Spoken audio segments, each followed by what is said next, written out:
30 मार्च को थाना तुलसीपुर पर एक बच्ची की हत्या की सूचना प्राप्त हुई और यह सूचना इंद्रजीत मौर्य उर्फ छैलू, जो उनके पिताजी ने हैं, इन्होंने दिया।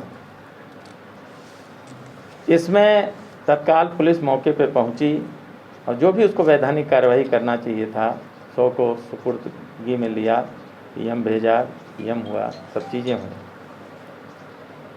इसने अपना लगभग 3.5 बीघा खेत कुछ दिन पहले 2 लोगों को बेचा था, उनसे पैसा भी प्राप्त कर लिया था, लेकिन लालच में ये और पैसे की डिमांड उनसे करने लगा और इसने दोनों के ऊपर आरोप लगाया कि साहब इन्हीं लोगों ने हमारे बेटी की हत्या कर दी है। इसके नामजद होने जो इसने 2 लोगों को नामजद किया, उन दोनों को तत्काल पुलिस ले आई और उनसे पूछताछ शुरू की और जब चीज़ें सामने आईं तो यह बात प्रकाश में आई कि इसका पिता ही इसका कातिल है। ये एक सामान्यतः होता नहीं है, ये पुलिस के लिए बहुत चैलेंजपूर्ण केस था, लेकिन जब चीज़ें पूछी गईं, गांव के कई चश्मदीद साक्ष्यों को लिया गया, उनकी गवाही ली गई, तो उसमें ये बात आई कि ये अपनी पुत्री को गोद में लेकर के जा रहा था और इसमें पेशबंदी में बहुत सारी चीज़ें बीच में की। गया मंदिर और मंदिर से अनाउंसमेंट कराया कि हमारी बच्ची गायब हो गई है और इन दोनों आरोपियों को इसने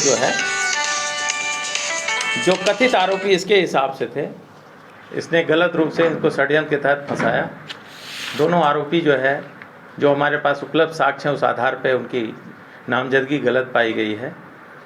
इसके घर, इसके परिवार और गांव वालों के बयान के आधार पर, इवन इसकी पत्नी के ही बयान के आधार पर सब चीज़ें निर्धारित हुई कि ये ही इसका कातिल है और इसने स्वयं भी एक्सेप्ट किया है। ये समाज की बहुत ही घृणित घटना है कि अपना एक पिता अपने ही पुत्री का मर्डर कर दे और समस्या उत्पन्न हो जाए। प्रथम दृष्टया पुलिस के लिए बहुत बड़ा चुनौतीपूर्ण कार्य था, लेकिन हमारे सीओ साहब, हमारे इंस्पेक्टर साहब, उनकी टीम ने ये पूरी मेहनत किया और सब साक्ष्य कलेक्ट किए और लास्टली वो आदमी ने, जो कल्प्रिट है इसका फादर, उसने इस चीज़ को एक्सेप्ट किया कि साहब हाँ, हम ही ने इसकी हत्या की गई। पोस्टमार्टम रिपोर्ट आ गई है और भी जो भी परीक्षण रिपोर्ट आएंगी आगे, तदनुसार उसमें वैधानिक कार्रवाई सुनिश्चित की जाएगी। फिलहाल अभियुक्त को जेल भेजा जा चुका है और यह एक बहुत अच्छा कार्य है। बहुत ही कम समय में हमारी टीम ने यह कार्य संपादित किया है। कोई आपके प्रश्न हो तो आप पूछ सकते हैं।